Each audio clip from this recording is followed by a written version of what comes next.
তোমার লেট করা অভ্যাস তো কোনোদিন গেল না। তুমি জানো আমি তোমার লাগে কতক্ষণ ধরে এখানে বসে আছি। তুমি যেমন এখানে বসে অপেক্ষা করছো, আমিও তোমার লাগে ছটফট করছি কখন তোমার সাথে দেখা করবো।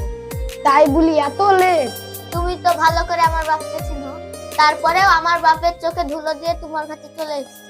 সে তো আমি জানি, আমার খালি একটাই ভয়, তোমাকে যদি হারিয়ে ফেলি।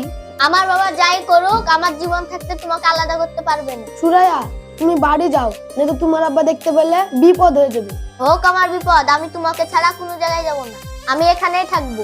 শুনো আমার কথাটা রাখো না, শুনো আমার কথাটা রাখো, পাগলামি করো না। আজকে তুমি বাড়ি যাও, কালকে তোমার সাথে আবার দেখা হবে।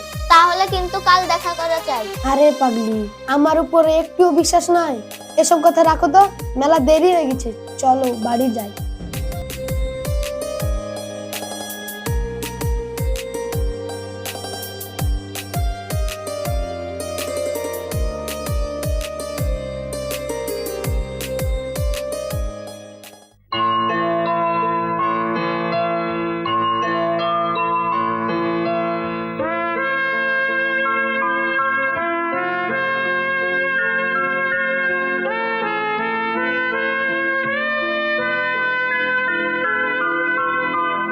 লেও, এত টেনশন করে কোনো লাভ নেই, সকাল থেকে কিছু খাওনি, নাও খেয়ে নাও।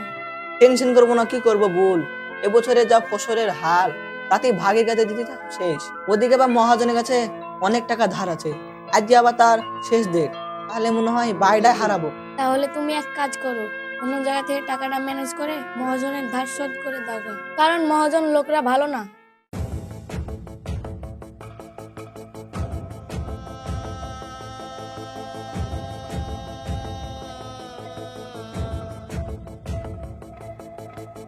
আসি, রাজু বাড়িতে আছিস?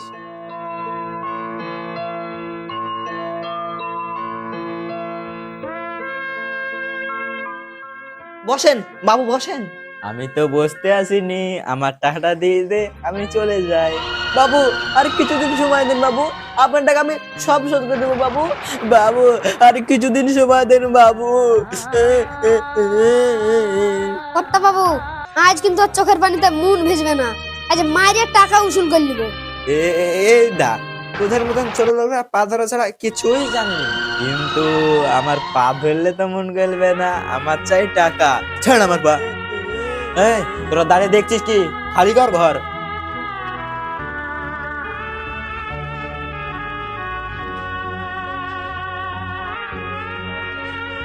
বাবু আপনার পা ধরছি বাবু, আপনি কিচ্ছু ফেলেন না বাবু।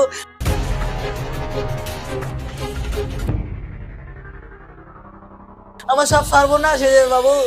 বাবু আপনার পা ধরছি বাবু, আমার সব সর্বনাশ হয়ে যাবে বাবু। বাবু বাবু, ও বাবু।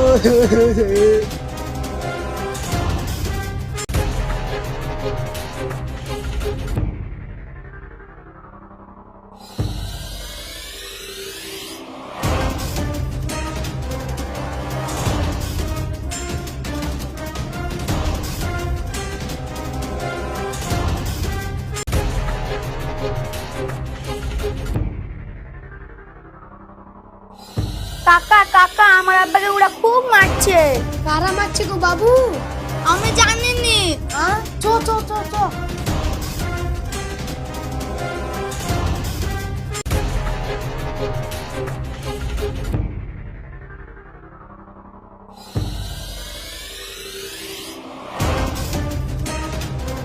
বাবু ওর থেকে মানা করেন বাবু, বাবু ওর থেকে মানা করেন, ওরা যদি কিছু না ফেলে বাবু। ও বাবু বাবু, বাবু ওরকম কাজ করেন না বাবু।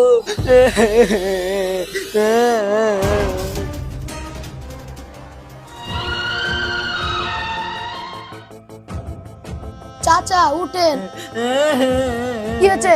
বন্ধ করেন আপনার ভাঙচুর। তোর এত বড় কালেজা, নয়ন মহাজনের কাছে বাধা দিস? মার। আপনি আমার বাপের বয়সের লোক, এখনো বলছি ভাঙচুর বন্ধ করেন। তাই বলছি ভাঙচুর এখনো বন্ধ করেন, না হলে গলা কেটে ধর আলাদা হয়ে যাবে বলতেছি।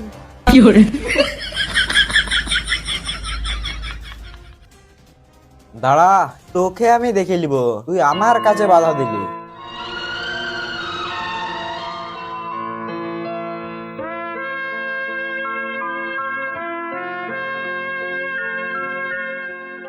বাপজি তুমি জিরা বলে আমার ঘরটা বাঁচছিল বাপজি। আসেন এদিকে বসেন, কোনো টেনশন করবেন না, আমি চলে এসেছি।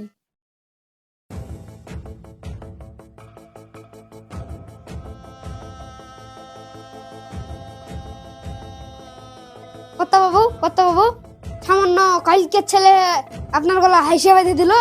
এই নয়ন মহাজন কারো কখনো অপমান সহ্য করেনি, ওর প্রতিশোধ আমি নেবই।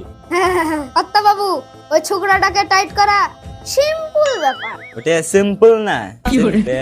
কর্তা বাবু ওই একই হলো, যাকে বলে চাল ভাজা সেই হলো মুড়ি। তার মানে এর মানে খুব সহজ, ওই আকাশের বাপ 14 বছর আগে সম্রাট মহাজনের কাছে বাড়ি বন্দুক দিয়ে 20,000 টাকা নিয়েছিল। আর যদি জমির দলিলটা নিয়ে আসতে পারেন তাহলে আকাশ। রাজ, তুই তো মাথায় ছোট কিন্তু কাজ করিস বড় বড়। কি যে বলেন কর্তা বাবু, বুদ্ধির জড়ি এখনো বাইটে থেকে গেছি। তোর বুদ্ধি তোর ভিতরে রাখ, তো সম্রাটের কাছে দলিলটা নিতে হবে। হ্যাঁ চলেন।